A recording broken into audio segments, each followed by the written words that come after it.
Lo que nadie sabía. La cronología completa de la muerte de Jason Jiménez y sus últimas palabras. Que me amó, me respetó, me hizo feliz. Yo solamente sé que pegué un grito. El pueblo dice que me ayudó a volar. Me dio 3 maravillosos hijos. Donde cayó el avión, me dejaron ingresar hasta cierta distancia. Yo no puedo aceptar que él está muerto. 9 meses antes de morir, Jason Jiménez confesó algo en un podcast que muy poca gente recuerda hoy. Dijo que había soñado 3 veces con su propia muerte en un avión. En los 2 primeros sueños lograba evitarla, pero en el tercero no había salida.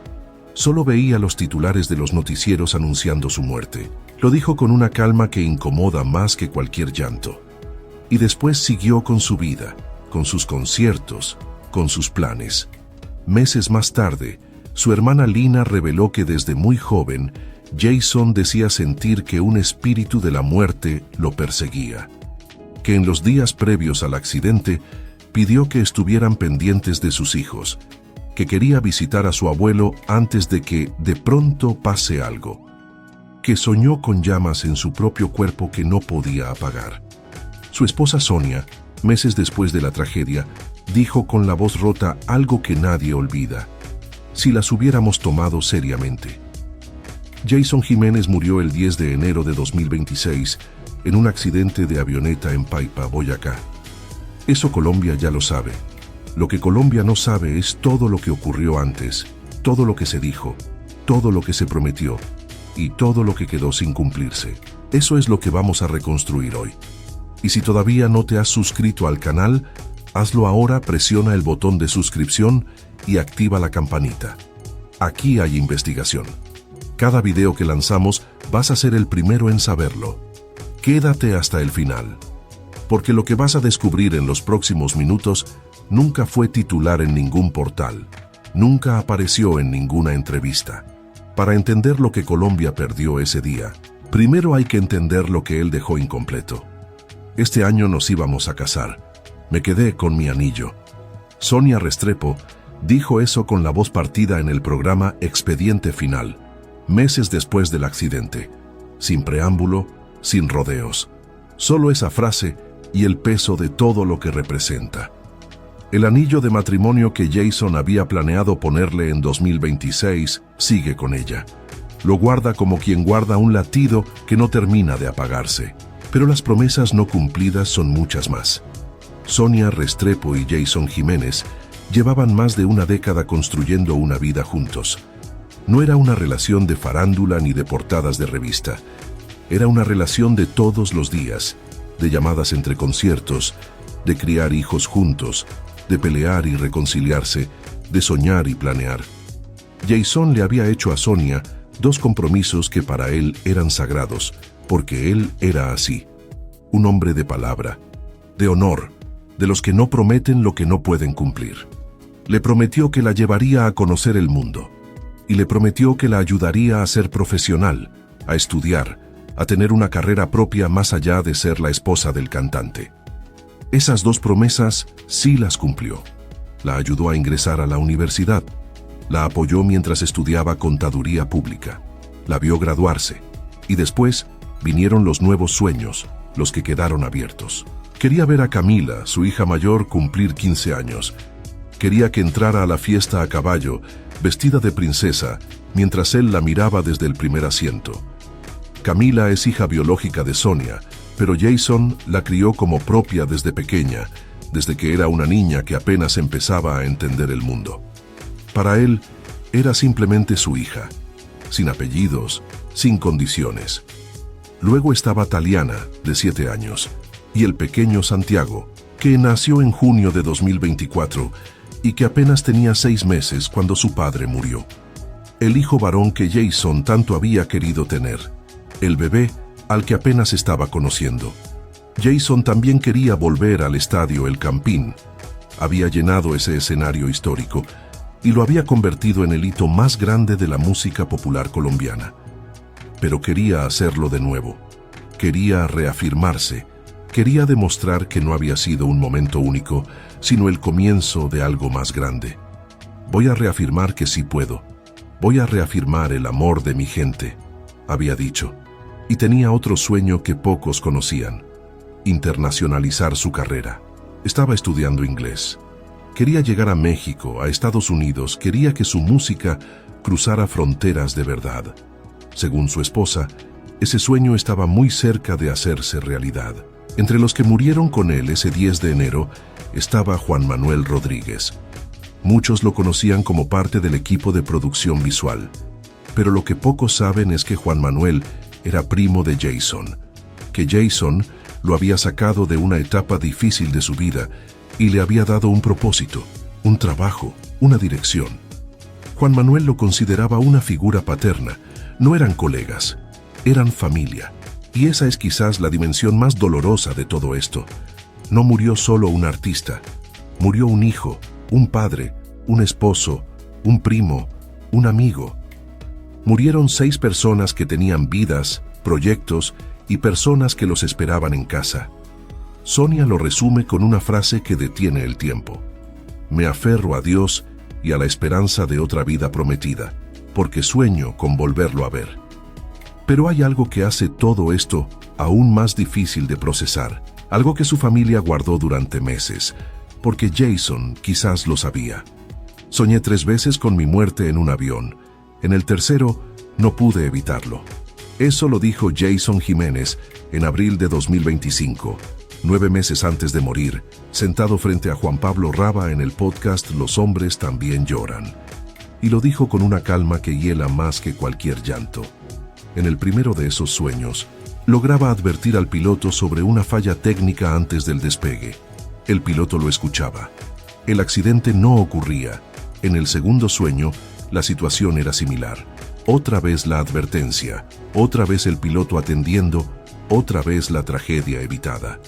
Pero el tercero fue diferente. Ocurrió en Medellín el 24 de mayo de 2024.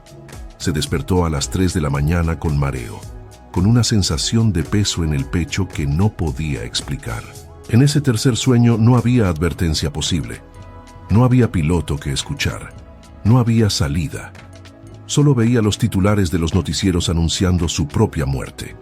Y cuando abrió los ojos en esa madrugada de mayo, supo que ese sueño era diferente a los otros, que algo en él pesaba distinto. Pero el tiempo siguió pasando. Los conciertos siguieron. La música siguió. Y Jason terminó por guardar ese sueño en algún lugar de la memoria donde uno pone las cosas que no sabe cómo procesar. Lo que no guardó tan fácilmente fue lo que vivió meses después, en un vuelo hacia Pasto. El motor de la avioneta presentó una falla en pleno aire. La aeronave tuvo que maniobrar de emergencia.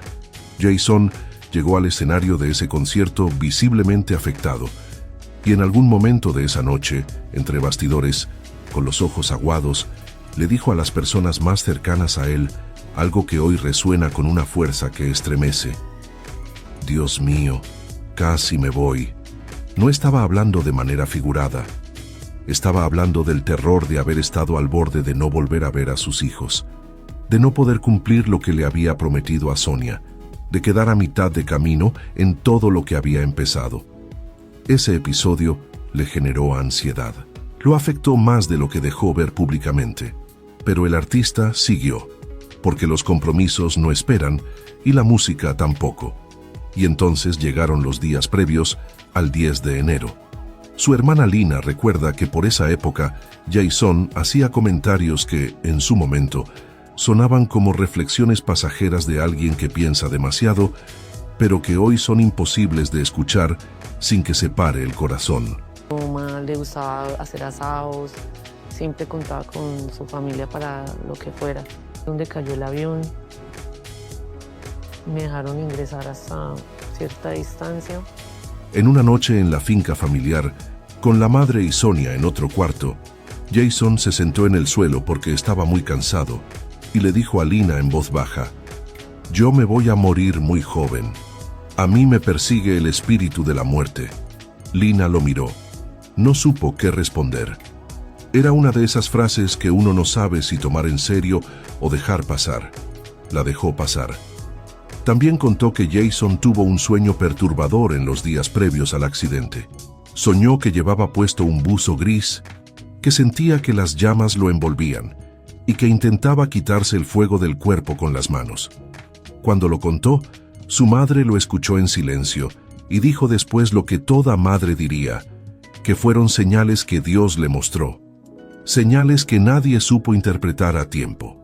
Y Sonia, meses después, con la voz rota y los ojos llenos de todo lo que no se puede nombrar, dijo frente a las cámaras la frase que resumió el dolor de toda una familia. Si las hubiéramos tomado seriamente. No hubo acusaciones en esa frase, no hubo culpa dirigida a nadie, solo el peso enorme de los «y si hubiera» que quedan después de una tragedia. La pregunta que nadie puede responder todavía, y que quizás nunca tenga respuesta, es la más simple y la más profunda de todas. ¿Presentía Jason Jiménez su propio final? Y con esa pregunta sin respuesta, volvamos a las últimas horas. Porque lo que ocurrió entre el 9 y el 10 de enero tiene detalles que nadie había contado juntos, hasta hoy. Para reconstruir lo que fueron las últimas 48 horas de Jason Jiménez, hay que volver al viernes 9 de enero de 2026. Ese día, la avioneta Piper PA-31 325 Navajo, con matrícula N325FA, realizó un vuelo de comprobación desde el aeródromo Olaya Herrera de Medellín. Era parte del protocolo posterior al mantenimiento que había recibido el motor izquierdo de la aeronave. El vuelo salió bien. 4 personas a bordo, ninguna novedad técnica reportada, ninguna anomalía. La avioneta estaba, según todos los registros disponibles, en condiciones de volar. Esa misma tarde llegó a Paipa.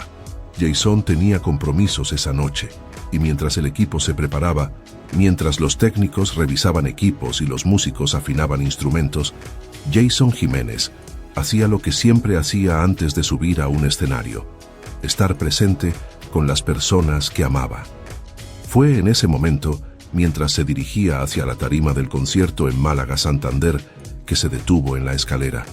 Su hermana Lina estaba cerca, y Jason, sin que hubiera una razón aparente para decirlo, sin que la conversación lo llevara a ese lugar, le dijo: «Lina, toca que esos días estés muy pendiente de los niños». Lina lo escuchó, asintió, y no supo en ese momento que esa era una instrucción para después de su muerte. Antes de ese concierto también habló de ir a Manzanares a ver al abuelo.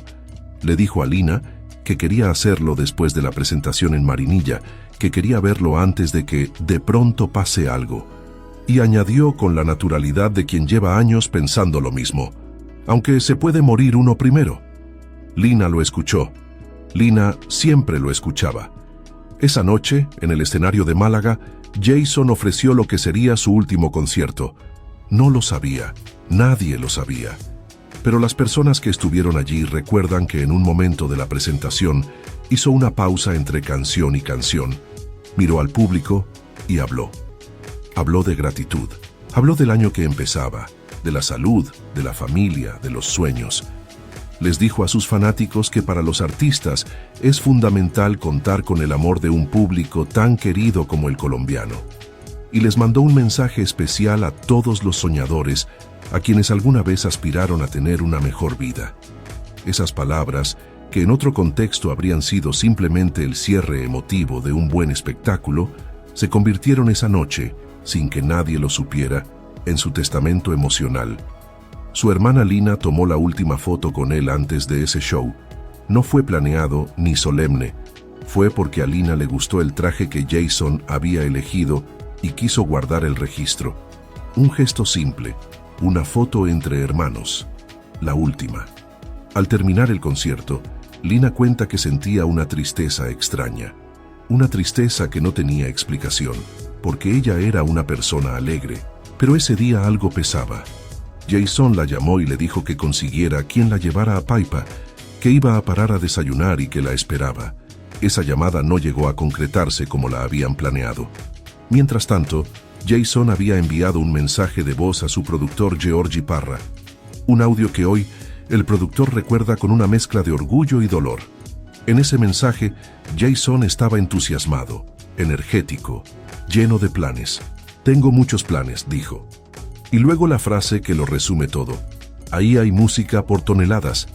No era un hombre que estaba cerrando capítulos. Era un hombre que estaba abriendo el año con todo. La mañana del sábado 10 de enero llegó. La avioneta estaba en el aeródromo Juan José Rondón de Paipa. El equipo se organizó para el vuelo. A bordo estaban Jason, su manager Jefferson Osorio, su asistente personal Oscar Marín, su primo y productor visual Juan Manuel Rodríguez, el fotógrafo Weisman Mora y el capitán Fernando Torres. Antes de subir, Jason llamó a Sonia. Le dijo que estaba cansado, que no había dormido bien esa noche, y antes de colgar, las últimas palabras que le dijo a la mujer con quien iba a casarse ese año, a la madre de sus hijos, a la persona que hoy todavía guarda su anillo. Chao, mi amor, nos vemos pasado mañana. Sonia estaba en casa con las niñas, preparando un pastel de chocolate. Era una tarde ordinaria. A las 4:11 de esa tarde, la avioneta intentó despegar. Los motores tardaron más de lo normal en arrancar. Eso fue lo primero. Luego vino todo lo demás. Para entender por qué Colombia lloró de la manera en que lloró, hay que entender de dónde venía este hombre. Porque Jason Jiménez no era una estrella de esas que nacen ya pulidas, ya construidas, ya listas para los reflectores. Era exactamente lo contrario.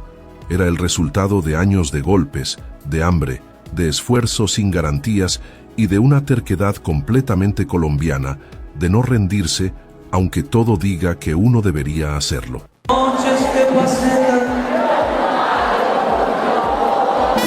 Me he sobrepuesto ya sin ti aprendí a vivir, cuando te perdí.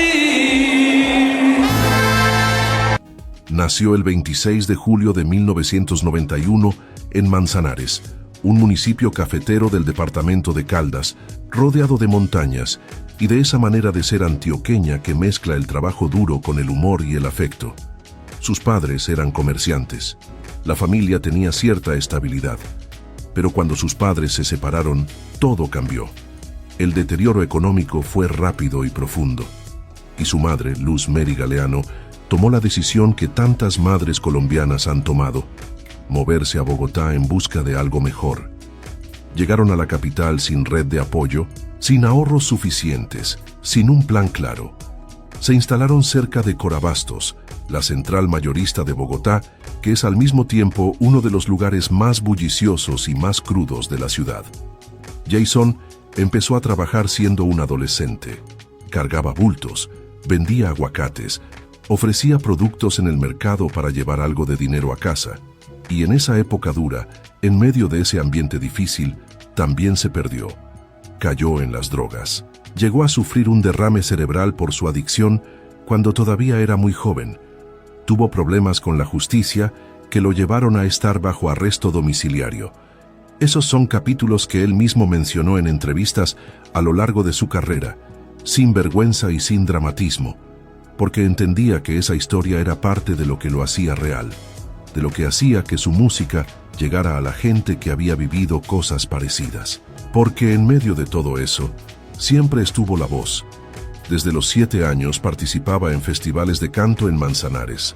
Ganó el primer lugar 5 años seguidos. Participó en el Festival Nacional del Pasillo Colombiano, en el Encuentro Nacional de Cantapisteros, en el Encuentro Nacional de Bandas y Grupos Musicales.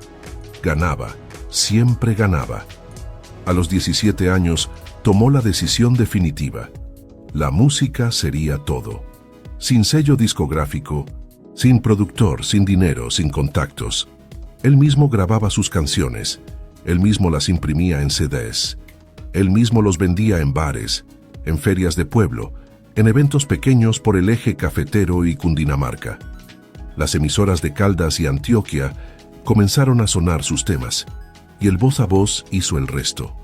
Sus letras no hablaban de un lugar inventado, hablaban de la cantina, del mercado, de la calle. Hablaban del amor que duele de verdad, del despecho que no cabe en palabras bonitas, de la gente que trabaja de madrugada y sigue adelante sin que nadie le aplauda. Jason no cantaba sobre la pobreza, cantaba desde adentro de ella. Y desde adentro de esa pobreza, construyó algo que ningún artista del género popular colombiano había logrado antes. Y desde adentro de esa pobreza, construyó algo que ningún artista del género popular colombiano había logrado antes. Pero mientras su familia procesaba el tamaño de lo que habían perdido, las autoridades intentaban responder la pregunta que Colombia entera se hacía. ¿Qué falló realmente en esa avioneta? Mientras Colombia procesaba el duelo, las autoridades abrían las investigaciones. La Fiscalía General de la Nación abrió una indagación formal relacionada con el siniestro. La Dirección Técnica de Investigación de Accidentes de la Aeronáutica Civil, la DIACC, tomó el caso. El Centro de Búsqueda y Rescate de Bogotá y la Policía Nacional también participaron desde el primer momento. Las líneas de investigación se dividieron en 3 componentes principales: el operacional, que evalúa las condiciones de la aeronave en pista y su desempeño en el despegue; el técnico y de mantenimiento, que analiza los manuales, los registros de servicio y las certificaciones de aeronavegabilidad; y el factor humano, que examina el entrenamiento del piloto, su experiencia y sus condiciones al momento del vuelo. Sobre ese último punto, surgió algo que ninguna familia esperaba ver. Un video comenzó a circular en redes sociales mostrando al piloto Fernando Torres revisando su celular durante la fase de despegue. No era un detalle menor, era la imagen de un hombre al que 6 familias le habían confiado sus seres queridos, y esa imagen levantó preguntas que todavía no tienen respuesta oficial. La DIACC reconoció la existencia del video y confirmó que está siendo verificado para determinar si corresponde efectivamente al momento del accidente. Porque detrás de cada dato técnico, detrás de cada informe y cada sigla, hay 6 nombres. Hay 6 sillas vacías en 6 casas distintas de Colombia. Hay una esposa que todavía guarda un anillo. Hay un bebé de 6 meses que creció sin conocer la voz de su padre. Eso es lo que está en juego en esta investigación. El análisis técnico preliminar también reveló que el ala izquierda de la avioneta fue la más afectada en el impacto. La hélice izquierda apareció desprendida, lo que sugiere que la falla pudo haberse originado en ese lado. Testigos que estaban cerca del aeródromo describieron el sonido anómalo en uno de los motores justo después del giro en U. Las hipótesis que los investigadores no han descartado apuntan a una posible combinación de factores: una falla mecánica, un error humano y las complejas condiciones de operación de un aeródromo ubicado a más de 2.500 metros de altitud, donde el aire es más delgado y los motores trabajan con menos oxígeno. La familia fue enfática en desmentir que la avioneta estuviera en mal estado. «Viejo solo tenía el caparazón», dijo Sonia. «Todo lo demás era nuevo. Para despegar tiene que estar nuevo». Y sin embargo, las respuestas definitivas todavía no han llegado. Hasta la fecha de este documental, la Aerocivil no ha entregado el dictamen final sobre las causas del accidente. El proceso puede tardar más de un año. La incertidumbre pesa tanto como el luto. 6 familias esperan saber qué pasó exactamente en esos 2 minutos entre el despegue y el impacto. Colombia también espera. Y mientras la investigación sigue su curso, Colombia ya había dicho adiós a su manera. De la única forma que Jason hubiera querido, con música, con gente y con el corazón abierto. En el Movistar Arena de Bogotá, un integrante de su equipo tomó el micrófono frente a 40.000 personas y dijo una frase que ya es parte de la historia de la música colombiana. Este es el 4º sold out de Jason Jiménez en el Movistar Arena. El 4º, sin él. Antes de despegar por última vez, Jason había escrito en su canal de WhatsApp un mensaje para su familia. «Todo por y para ustedes, familia. Los quiero mucho». Nadie supo que sería el último.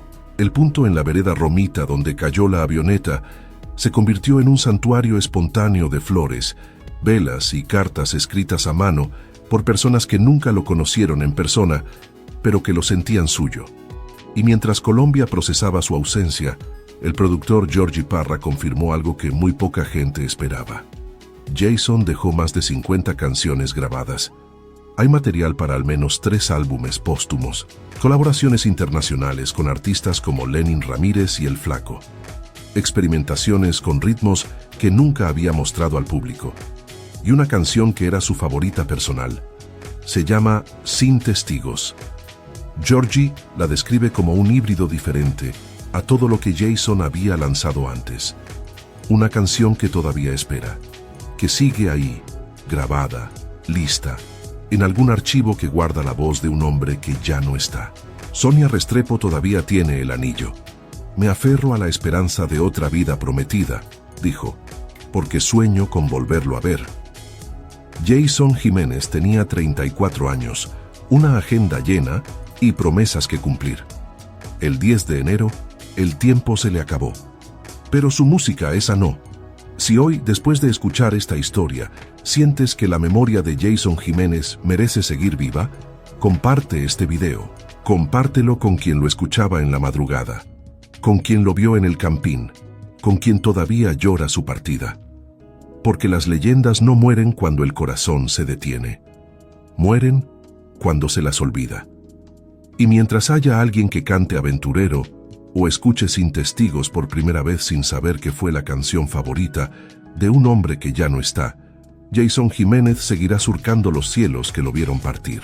Gracias por estar aquí hasta el final.